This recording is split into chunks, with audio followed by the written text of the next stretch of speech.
Welcome back to another episode of Cobra Kai Companion, and I am Peter. I am Brihana.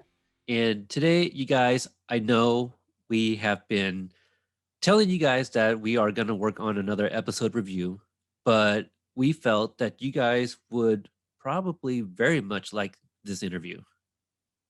I really liked this interview. It was fantastic. I mean, have you heard any other interviews with one Thomas Ian Griffith? Absolutely not. Yeah.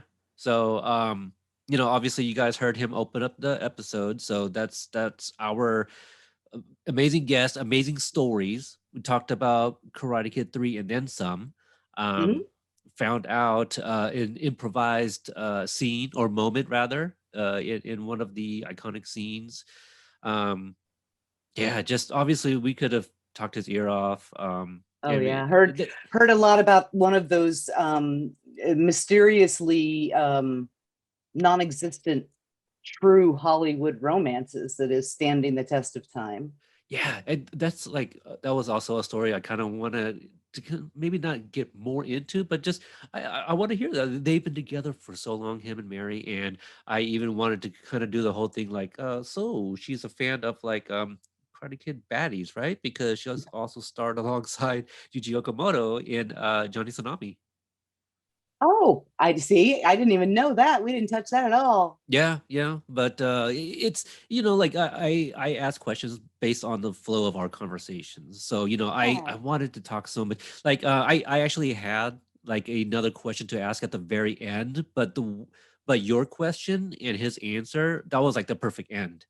So I was like, well, I'm not going to ask now because it would kind of just it wouldn't flow right, and it would have felt weird. But he's done so much. Mhm. We talk about some of the amazing actors he has worked with, some fantastic directors as well. I was very curious. Like I also wanted to know if he's ever considered directing. Because he has written so many films. Um, which also for you fans of Thomas, some of his movies are available on YouTube. Some are actually pretty good quality. Some are VHS transfers, as you would find on YouTube. But some of those movies are out there. Yeah, and I know when we interviewed John and Josh, they were talking about him and described him as a true Renaissance man. And you look at his IMDb, and it's actor, writer, producer, soundtrack. He's a musician. Yeah, opera He singer. he sings, and it's just there's nothing this man can't do, including getting positive feedback from James Earl Jones. Right. So enough of that because I'm sure you guys would rather hear him tell these stories. So Yes. this is our conversation with Thomas Ian Griffith. Okay, so Thomas, thank you so much for giving me this amazing opportunity to speak with you and hear some of your, experiences on other projects, including the Karate Kid Part 3. My pleasure. Now, did you grow up in Connecticut or just somewhere on the Northeast there? Yeah, I grew up on the East Coast. I grew up in Connecticut. Um, Went to school there and was doing. I went to college in Massachusetts, and then was cast in a show between sophomore and junior year that brought me to New York. So I transferred to NYU and went to school there and did a show at night for about the first year of working in New York, which was a great way to start. Now, when did you get into martial arts? Because I know you also got into opera, so you sing, you do martial arts. You a man of many talents, matter of fact. I got into the martial arts young. I went to like a local Kenpo school for a while, and it was sort of a way to keep me out of trouble. And then I ran into a kid um, who was a Taekwondo artist, and I saw him throw this, an amazing spinning hook kick, and it was like, wow, what was that? He says, "Well, come with me, I'll show you." So he took me to the north end of Hartford, where there was this very, very traditional Taekwondo school. And the instructors and the masters spoke very little English, but they were just incredible teachers. And I begged my parents to say, please let me go there. So I started just, right before high school there. And then, it was my life through high school. It was my sport through high school. I just loved it, and it gave me a sense of purpose and a place to go after school. And like I said, I owe so much to the whole training and the whole world to it that I think taught me so many things that I still, value in my life today. Well, when you were younger, what kind of frame did you have? Were you shorter when you were younger, or were you always tall? No, I was just, I was always, kind of tall, but I was just chunky, never grew into my body. It wasn't until like eighth grade, I think like around eighth grade, I just shot up and sort of like, oh, okay, this is what I'm capable of doing. I loved, like I said,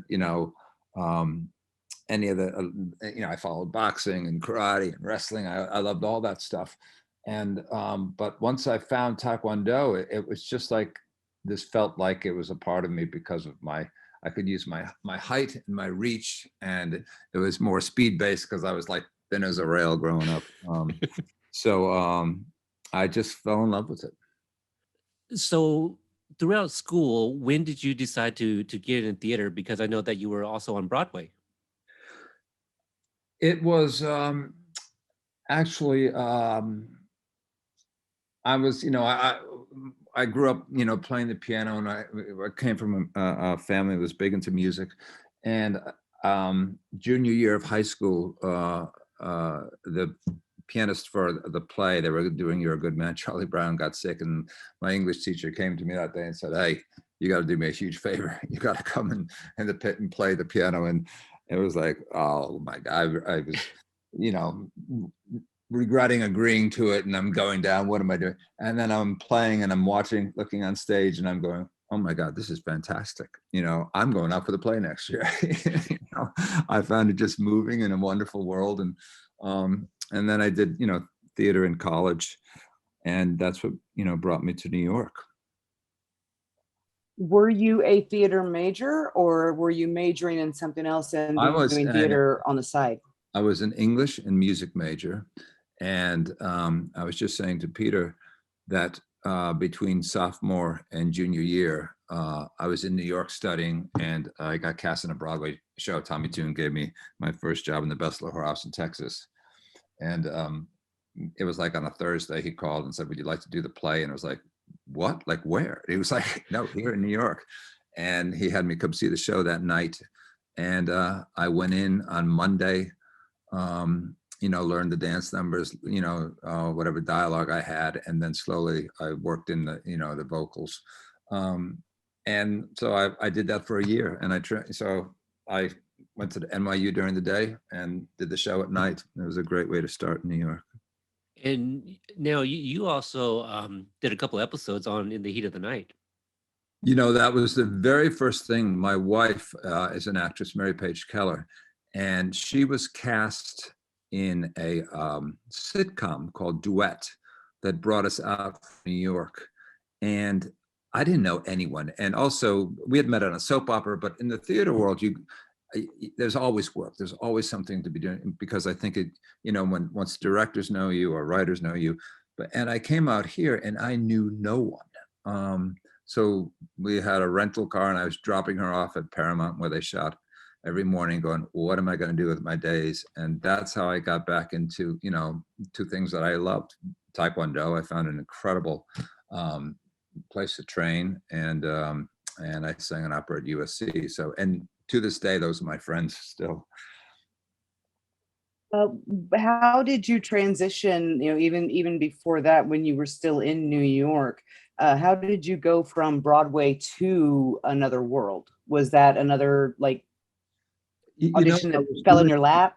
I was doing rep theater at a place called the Guthrie Theater in Minneapolis, and the casting person was the same person for the soap opera Another World.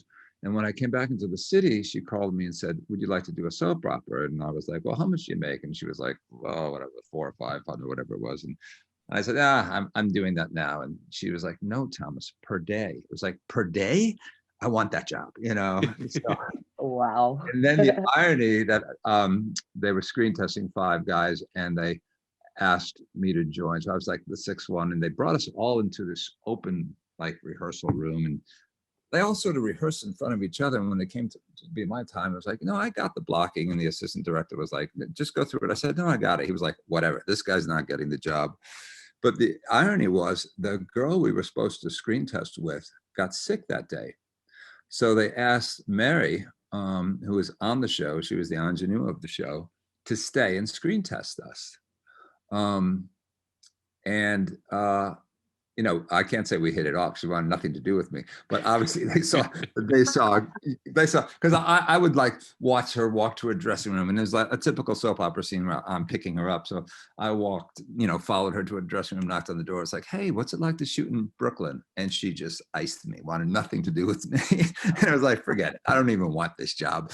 And then cut to years later, we're out. Our son is 4 years old. We're both out in Los Angeles, and we're at trying to get him into a preschool. And one of the prospective parents walks over and says, I don't know if you remember me. I was the head of NBC Daytime. Let me tell you your story. And he repeated the story, how they saw our chemistry and they said, that's going to be our couple for the next few years on the show. And that's how we ended up working together. Oh, that's fantastic. Yeah, you guys have done a few collaborations together, including writing as well. I do remember a movie I saw a long time ago that had both of you in it. Was the sequel to Time Cop with Jason Scott Lee. Yeah, you know, when we first came, like I said, Mary was on the you know, starring a sitcom, and she had a few of those in a row. And I was like, if I'm going to do this, I don't know anything about the other side of the business. And so I wrote like a couple of low budget action movies that ended up getting made. You know, I was very lucky.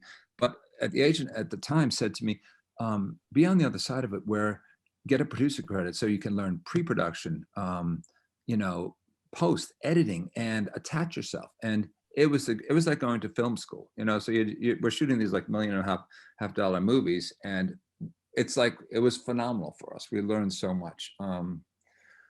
And then Mary later on, Mary's such an incredible actress.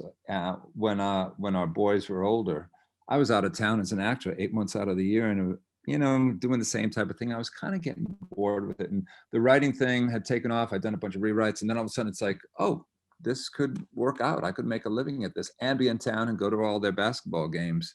So I started doing it. And then about 15 years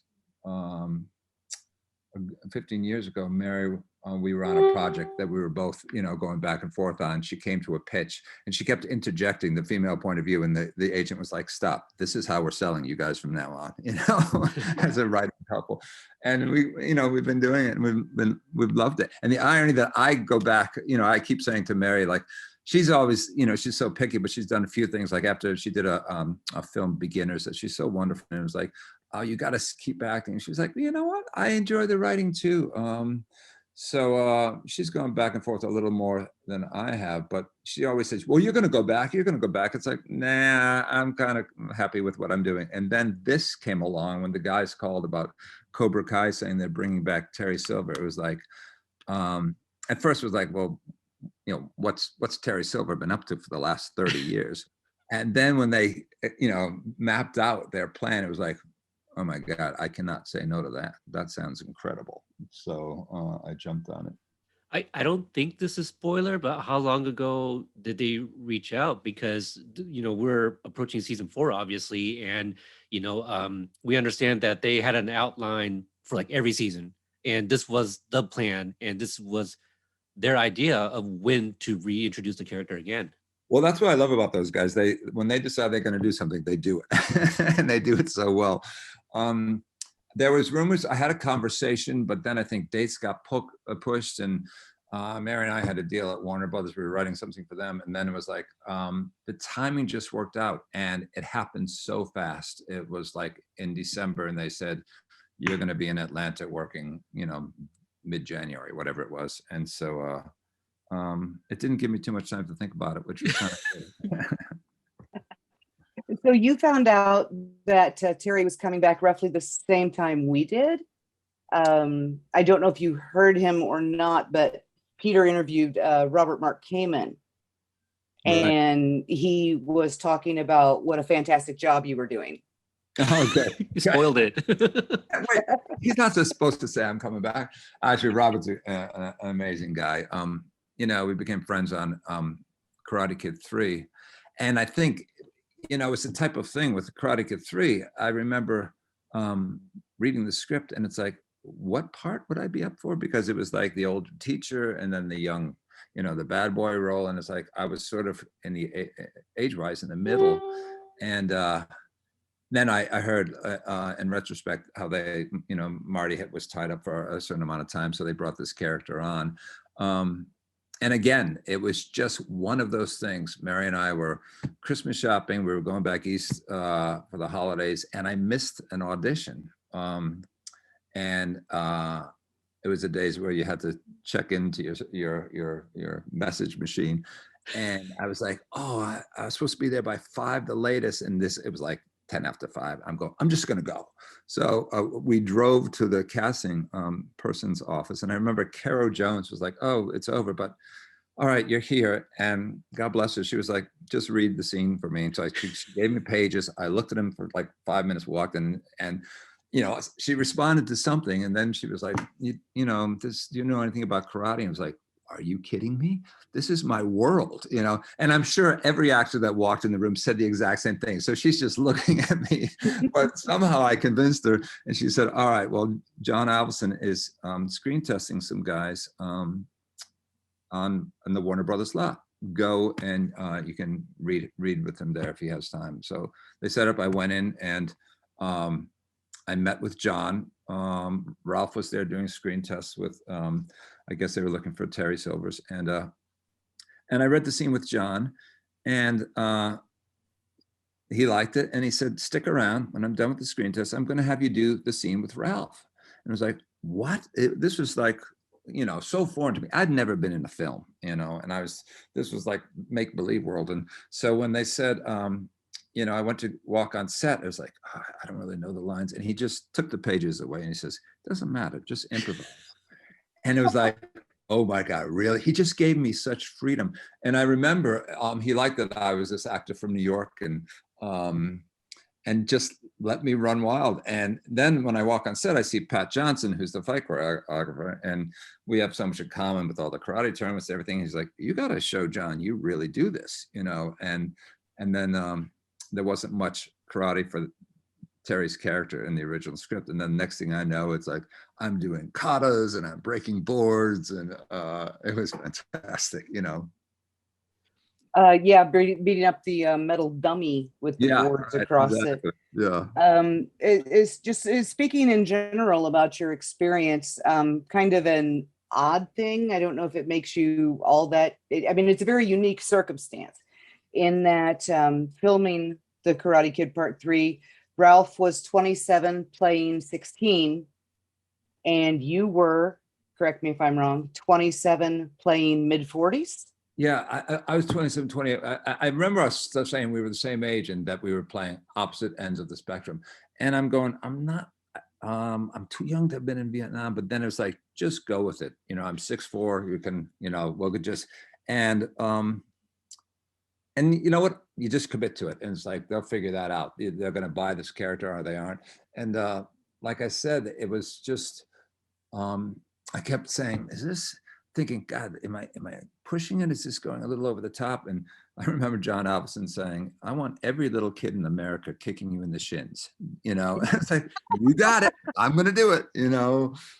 So I really had, you know, had fun with it. And God bless Robert Mark came and he gave me some really fun stuff and it was crazy over the top, but you know, it was sort of the tone of the movie and it's like, you know, you got to be badder than Kreese. And it sort of just was like I said, it was my first film experience. So I just love the whole process. And then to be working with people like Pat Morita and Ralph and Marty, who were just, I was the outsider and they were just so welcoming. And it was like, okay, we can do anything. But I also, there were just elements that like, this is meant to be. Like when I walked in after I did the, you know, Red with Ralph, John said, come back for an official screen test. We're going to make a deal. And the morning I showed up, you know, I had hair down to my shoulders, and I'll walk in, and they were like, "How do we keep his hair out of his face?" So I remember the hair lady said, "Let's just pull it back in a ponytail."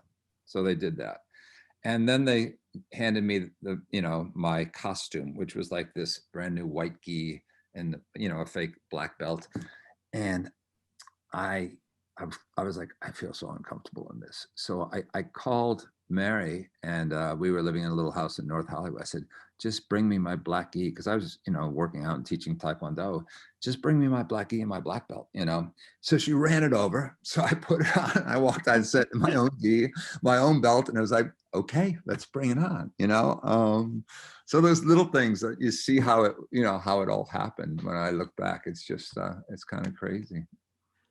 You mentioned that this was your first film. How did you even get an audition? Because Terry Silver was a new addition to the script with Marty's situation, and how aware of you were of the previous two movies?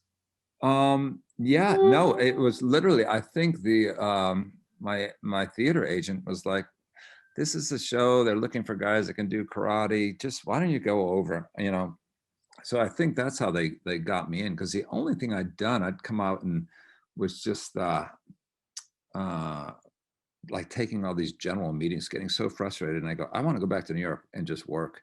And I think in the heat of the night, I remember Carol O'Connor being so encouraging that it's like, okay, I'm going to stick it out here and just in LA and just figure it out. And then my wife was like, you have to stay with me. Well, we weren't married at the time, but because she was committed, she was on her shows. So it just sort of worked out. And then, of course, after Karate Kid 3, I sort of found my place and started working more in Los Angeles. I do remember your wife from Duet. I remember watching that when I was younger, and enjoying it tremendously. Yeah, she's such first of all, she's an amazing woman, and she's such an incredible actress. And we're working together now, and it's like we're still talking to each other 37 years later. I don't know how, but I can't get rid of her. We're all big fans of the both of you guys, actually. So yeah. Yeah, and I don't want to change the subject too much from the Karate Kid Part 3, but I am very curious. How did you find the experience of working with your wife, of writing, producing Grimm? She had a role on an episode, and that was on air at the same time as Once Upon a Time, right? Right. She was doing a show. Yeah, it was. We were on the air.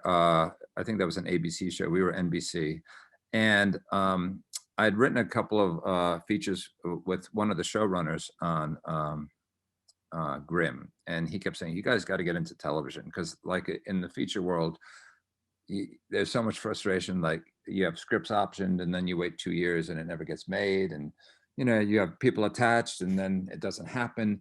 And so he said, just come on and write an episode for us. So Mary and I wrote one of the episodes, and NBC was, liked it, and they made us an offer to come on full time as writers. Now, during that, I think this was right after Beginners. Mary had shot a pilot. Our son was going to school back east at RISD, and it shot in Boston. She said, I'll take it, and I'll go, I'll see Connor. And so she went back, and she shot this little pilot. Now, we've worked on so many pilots, I've never seen the light of day. And just literally, I think it was like the next day after NBC made us the offer to come on full-time as writers on Grimm, her show got picked up, a show called Chasing Life, which was a great experience for her. She had a lot of fun with that. But she was like, what do I do? It's like, take it. I'll do the Grimm, you do that. And, and that kept us busy for the next 3 or 4 years.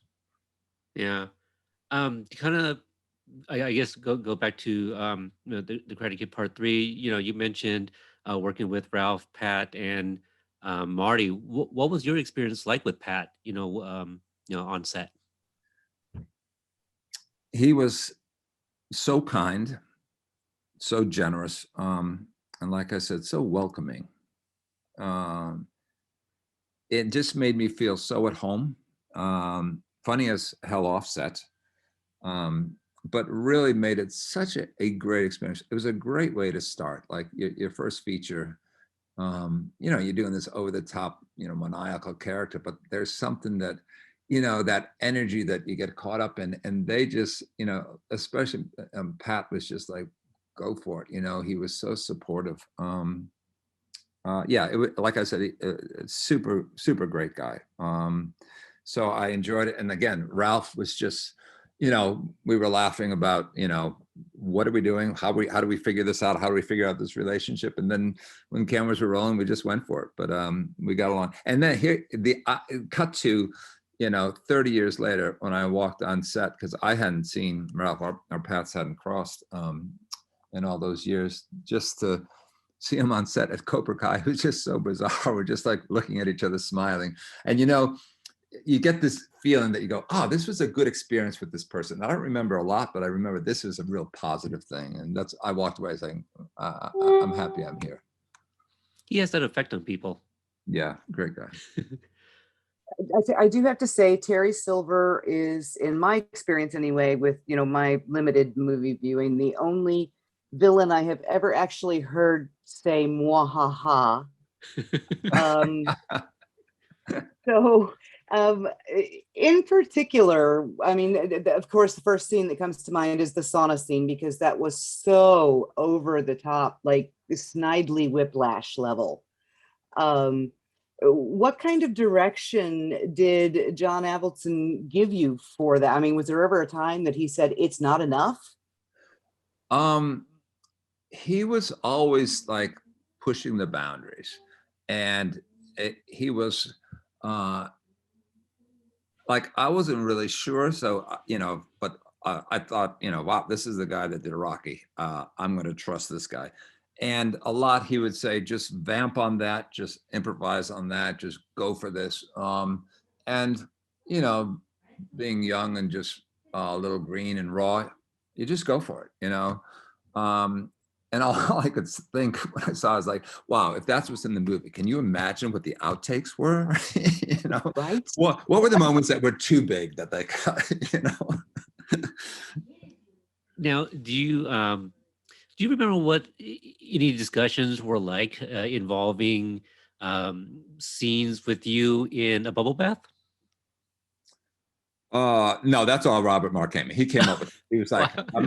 you know, you want to blame someone, you got to blame him for that one. It's like, I'm going to have you negotiating toxic waste in a bubble bath, drinking champagne in your mansion with your secretary, and that's when you're going to hire this kid. It's like, wow, okay. I mean, can I ask for anything more? You know.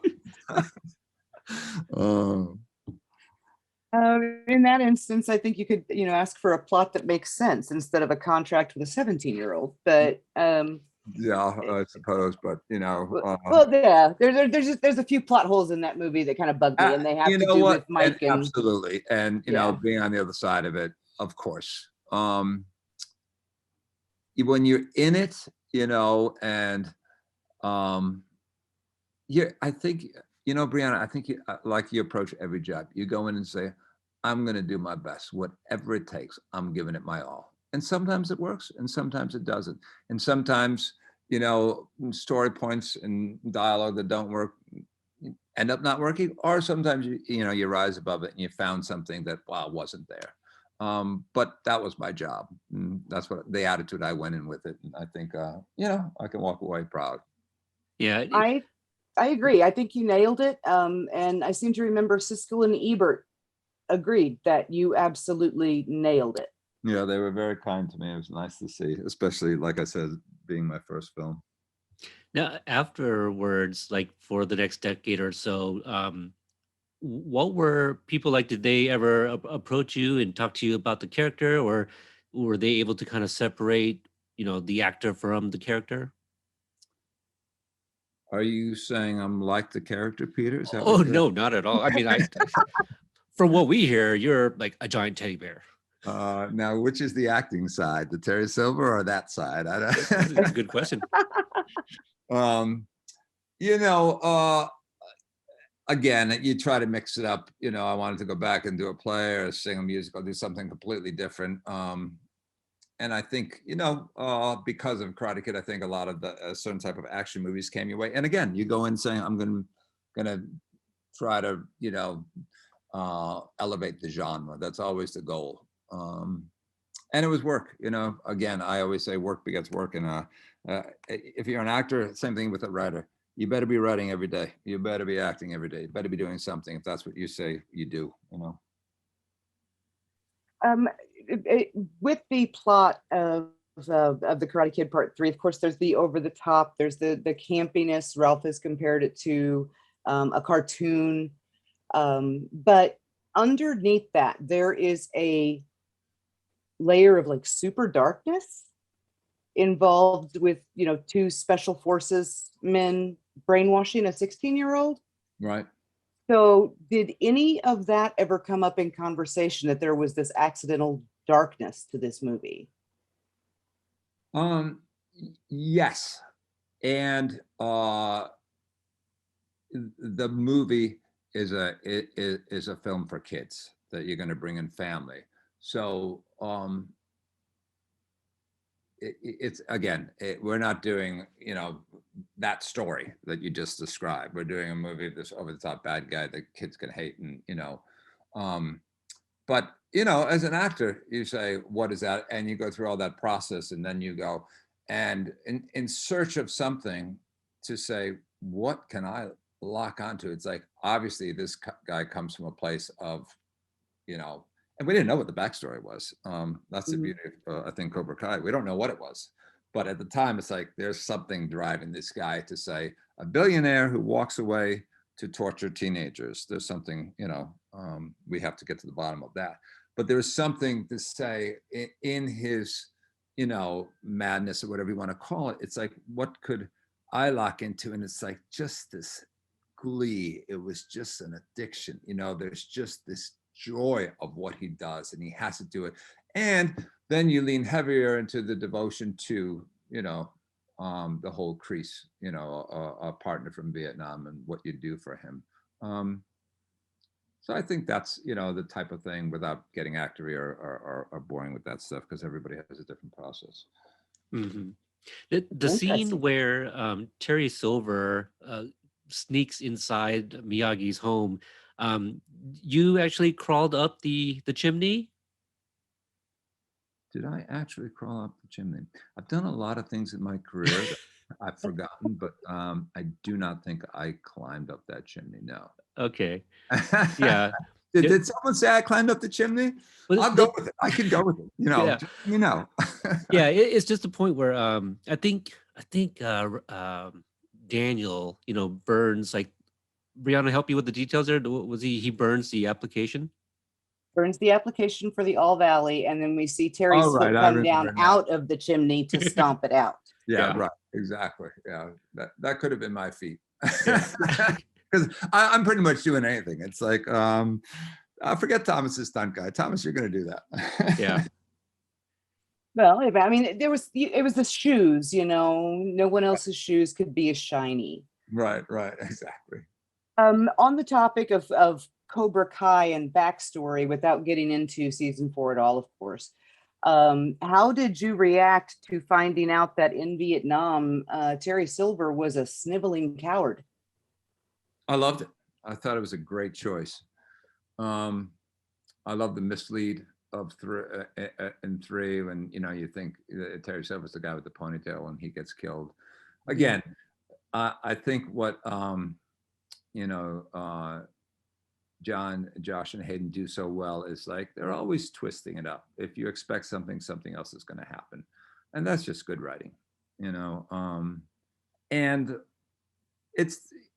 it's the gray area. Again, what brought me back to say, to go back after all these years, an acting role, would this be the one? And then when you hear it, it's like, yeah, this. There's such good playable stuff that it can be, you can get into your gut, that I really responded to, and that's the journey I went on with these guys, and trusted them, and so happy I did. When was the first time you saw the show?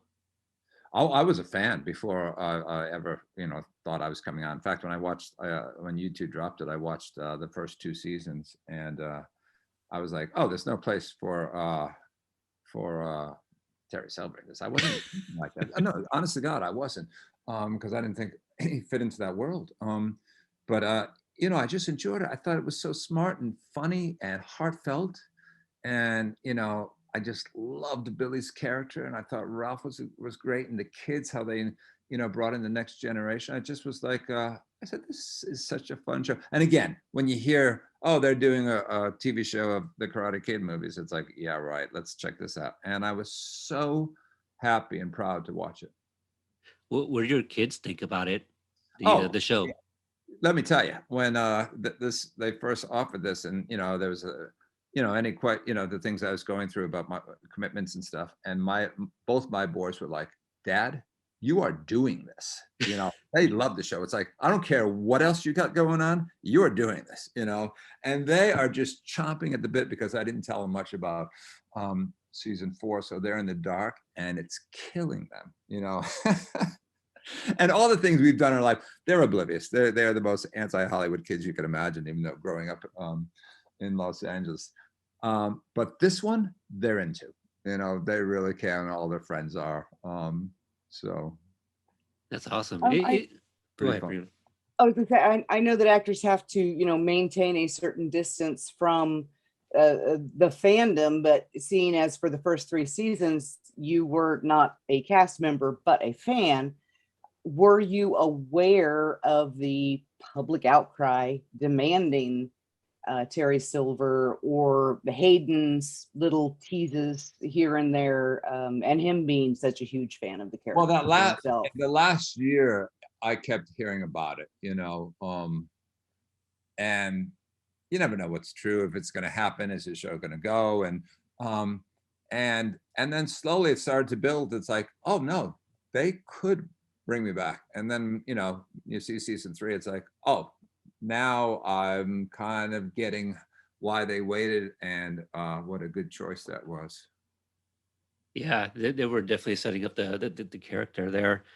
Um, Now, when we spoke with Sean, I believe it was, pardon me, last year, he mentioned, I believe he was out for like an anniversary dinner one time, and you happened to be there. I'm sorry, who? Sean Kanan. Oh, Sean Coney, yes. um I, I let me think. I ran.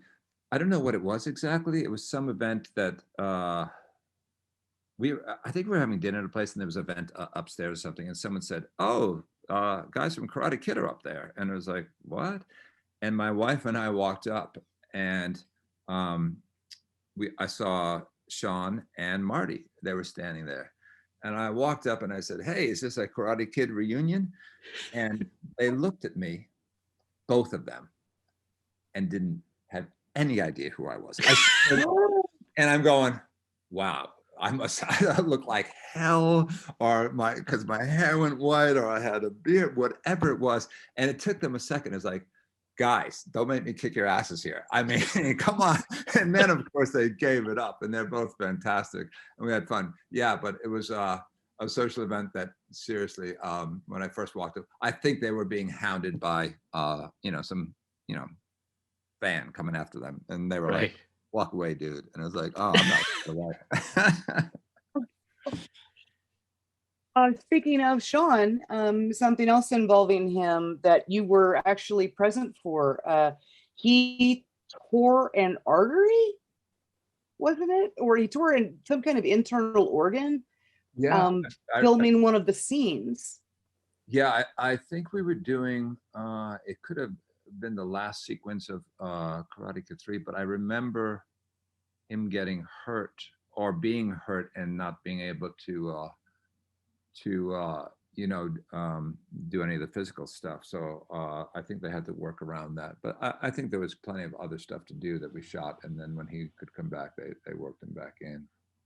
Yeah, I think don't he know if there was too much fight choreography for him in that last sequence, because it came down to that's where Pat Morita comes in, which he had this amazing martial artist, Fumio Demura, Uh-huh. who was just an incredible Japanese style karate guy. And so I do the fight choreography with Pat, and And then I got in there, and this guy's trying to kill me, you know. When you know, and it's like, dude, man, I am so bruised. And it's like, all right, we are stepping up our game, you know. So I think they got some really good stuff, and you know, me fighting with That's the same thing that the kids complained about filming the first one, wasn't it? The Halloween fight was that Sensei Demura was actually hitting them. Uh, Well, he's, you know, the sweetest man, but like I said, incredible martial artist, which I respect, and it just, I respond to that stuff. So knowing that I got to work with someone like that was great. the fight sequence with Pat, you know, the three cobras there. Is it on paper in the script where you kind of mock him to the wah wah, and then he does it back at the very end? You know, that was an improvised moment. I just was, you know, horsing around, and they kept that one. And but then again, there's the genius of Pat Morita. When I'm down, he does what I did to him, you know, and it was gold, you know. Oh my God, I love that. Yeah, And we have so many moments like that in the movie that you go, we're just, again, when you're in character, you're just going. It's like you want that freedom to say, I'm going to try anything and use what works, throw out everything else. Especially with a Terry Silver, like there's an energy that drives him that really you got to work up for. And you go, okay, even in his still moments, it's like this guy could go anytime. And I sort of love that about the character. When you say, Brihana, earlier, what do you lock into? It's like, more so than worried about story or plot or things like that, I got to lock into what could work in this world at playing this archetypal character, but still have something, you know, that I can relate to, you know, that human emotion I can lock into. I think one of the strengths of I mean, the writers, of course, the big three are geniuses, genii, whatever the plural of that is. But the backstory that they wrote for Terry, with him being a sniveling coward, with him having been in the POW camp, Terry Silver, as we met him in The Karate Kid 3, was an unapologetic racist. Right. And misogynist, and just a general all-around asshole. But you love it, right? I do. I absolutely love to hate Terry. Yeah, exactly. But I think they, you know, the backstory they've come up with for him actually explains why he was the way he was. I think all I can really say well. is just wait till season 4, because they really go for it. And like I said, I think you have, you may still hate him, but there's definitely something you're going to want to watch with him. Oh, absolutely. Every second. Now, as we get ready to wrap up, there's a few other projects I'd love to, you know, just hear any insights on. Excessive Force. You worked with some legendary actors, James Earl Jones, Tony Todd. You mentioned, you know, obviously John G. Avildsen directed Rocky. You also worked with Burt Young in the movie. Can you tell us about that experience filming Excessive Force?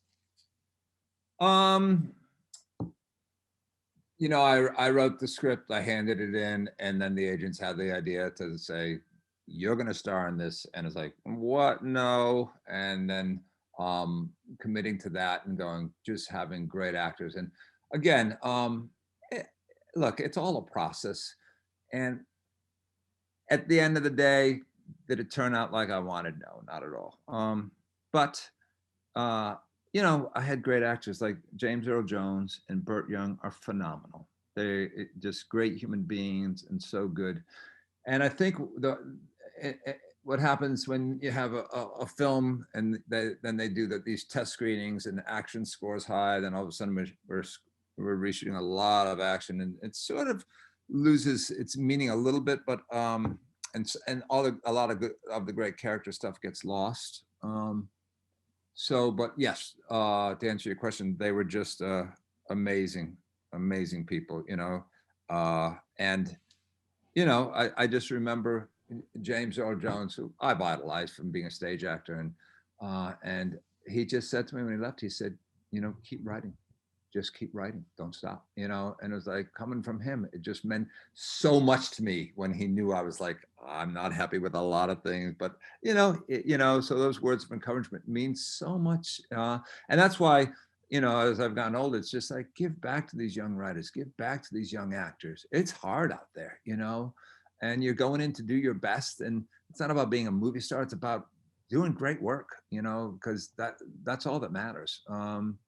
So, especially I'm blessed that, going back with this incredible cast, by the way, this young cast that they have on Cobra Kai, and being able to work with these young actors and just like, hey, this is, I can share whatever wisdom I've learned over the years, and share a work process and work ethic. And I think there's something great about that, that brings it full circle for me. On the topic of your acting process, is there any difference between inhabiting a truly fictional 100% non-existent character and, say, Rock Hudson less than a decade after his passing? Yeah, well, when you're playing someone real, you have a huge responsibility to say, to know everything about that person. And I did at the time, going into that. So, I mean, that's research and literally finding people that knew him. And it was that was really a heartbreaking story. Again, I think it's so difficult to say you cast, I think it was right after Karate Kid, I was like 20 or 29. And it was like, you can play the early stages and then, playing 40s and stuff with makeup and stuff. And then it becomes sort of funky. And then at the old age, I think you can get closer to some moments of truth. But again, it's that process. You're on that journey to learn so much about this character, the life he had, the relationship. I believe one of the, I think I don't know if it was her book or the book they were using, but I got to know his the wife and what the relationship was like with her, and his limo driver. All stuff that you get, those inside scoops that just are, are gold, and you go, how do you work that in? So you're constantly trying to work that into a script, and then it's a TV movie that certain things they're not going to let you do. Right. But that's the process, but it's still worth it. It's in a journey worth it. 1990, dealing with the inability for him to live as he was and be who he was with his homosexuality, it was something that wasn't done much in the early 90s or at all. Right. In a sympathetic light, anyway. So I think there are little things you go, an on-screen kiss, are they going to show that? I mean, and that becomes the conversation, as opposed to there's so much more emotion that you want to bring to the forefront than that. But again, like you said, it hadn't been done. It's risky, but again, it's a story worth telling. Now, Vanessa Rubio, who plays Carmen on Cobra Kai, she was in an episode of Dolly Parton's Heartstrings. You and Mary also wrote an episode. She did a great job. Yeah, we, that on that show, it's 8 episodes. Each one is based on one of her songs, and they gave us one of her songs, and Dolly was just unbelievable. She was fantastic. And we were like, Mary and I were like, oh, what's the mandate? What does Dolly want? And all we got back was, she knows you guys have been together forever and she wants your interpretation. So it's like, let's do an epic love story. Let's just do something, and we remember handing in the script, and the executive and Dolly, they get on the phone, and Dolly is like, said, I cried 3 times. I had to put it down. They're not changing a word of this. It's like, God bless you, Dolly, So she's an amazing woman. We've gotten to work with her since, and hopefully we'll work with her again soon. My only, I mean, thousands of questions to ask you, obviously. When Peter first told me that we had this interview, I kind of flipped out a little bit. because Well, you know what? I almost held off, and then Peter was like, "Well, let's just do a phoner," because it's like I think once you see season 4, you see the care. We'll have so much more to talk about, and the fans can really want to hear more. We'll have you can ask the questions they want to hear the answers to. right. But I mean, the Karate Kid Part 3, and again, because I am a fan, I have the luxury of digging deeper into the darkness. So to me, Terry Silver is like the most screwed up psychologically character I think I've ever encountered, followed closely by Mike Barnes. I think those two are both completely, messed up, but he's also one of my favorite villains of all time. Well, all I can say is I think you're gonna be along for the ride on season 4, and I think a lot of your questions will be answered, and I think it's an exciting journey, not just for Terry Silver, but overall. It's an epic season. I'm so proud of it, and I really can't wait for it to drop. I really can't wait, and I'll do more of these once it drops, so I can talk more freely about it all. And that concludes our interview with Thomas Ian Griffith. Again, I want to thank him so much for giving us the opportunity to speak to him pre-season 4 of Cobra Kai. I still can't believe that conversation just happened. Yeah, yeah. Ditto. I mean, when I reached out and he agreed, I'm like, what just the fact that What? he even replied, so yeah, that is amazing.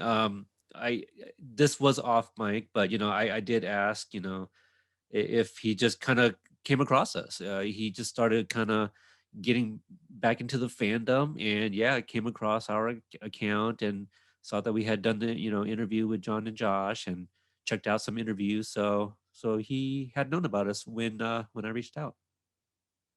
Which is both amazing and kind of internally paralyzing at the same time. Yeah, yeah, you have a way with words. That sounds about right. Absolutely. Right? So, yeah, I think after this interview, I hope it holds people over, until we find out when season 4 returns. He's pretty proud of the season, and I know everybody is. They always are. Everyone we speak to, they have nothing but great things to say about everybody that works on the show. So I know we're looking forward to it. We continue to say, like, how are they going to top that? And they do it. So I don't even think we need to ask that question anymore. No, because the answer always is we don't know, but they will. Right. Yeah. So, yeah, again, some of Thomas's movies are on YouTube. If you guys want to check it out, there's definitely some of my favorites. Also, like with them being on YouTube, there's this fantastic feature where you can watch the film in 1.5 speed if you don't have a lot of time, like I did. So I did some binging late last night. IMDb TV. You can watch some of his episodes. We mentioned, like, In the Heat of the Night. He was in an episode of Closer with Kira Sedgwick. So Cold Case, he did an episode of there. I got a screenshot of his character, who kind of looks like Justin and Adam Sandberg, the Dick in the Box. Kind of look like them a little bit. I'm still kind of mentally wrestling over here with the thought of watching movies and having every single character sound like a munchkin from The Wizard of Oz. Yeah, well, I mean, yeah, but again, I was trying to get in as much research as I could, so Okay. yeah, Maybe you should have reading in started between. sooner. Well, look, this was fast. Reaching out and 36 coordinating. hours. It was pretty quick, and working kids, we got it done, right? So Yeah, you texted me at like 8 o'clock yesterday morning and said, "Hey, what you doing tomorrow night?" well, that was when it was confirmed. So Right. I didn't want to get you excited until it was confirmed. So a little inside baseball there for you guys. Yeah, so that's it. Fantastic conversation, and you guys heard him say, after season 4 releases, he'll come back on and we'll ask the questions you guys all want to hear answers I to. am after his last comment there, I am super intrigued Yeah, with absolutely. where they're taking Terry. I really, really am. I mean, I've been curious ever since the mention of um, I of just his. assumed he was going to be the same ridiculously over the top bad guy at 70 that he was at 40. Yeah, Um, just but no, I don't think I can make that assumption anymore. right. I mean, knowing the big three and how big fans of the character they are, I have been curious ever since, how they were going to work him in, and now we do, but now we just got to see the final product, right? Yeah. So Soon, that's soon, gonna if you're listening, Big Three or Netflix or whoever makes that decision, soon. I'm right. smiling innocently. I have a halo above my head. I did not just do that. Yeah. Well, they are definitely still in production, and we hope to hear something soon. Absolutely. I'm a spoiled So brat. yeah. If you guys didn't know, and maybe this is the first time you've come across our podcast, we're available everywhere. You can listen to a podcast. Obviously, you did find us here. We have 80 other interviews, including the creators, Sholo, Jacob, Martin Cove, Sean Kanan. So we've interviewed just about everybody on the show. There's something for everybody. And everyone we speak with, we always talk about, like, behind the scenes and outtakes and bloopers and deleted scenes. So if that's your thing, check out our interviews. You can also go to our website, Cobra Kai companion spelled with a K.com. All the interviews are listed there for your convenience. Brianna, where can people find you if they want to give you a follow and check out some of the things that you do? I am Brihana25 on Twitter, Tumblr, Facebook, Instagram, YouTube, archive of our own, fanfiction.net.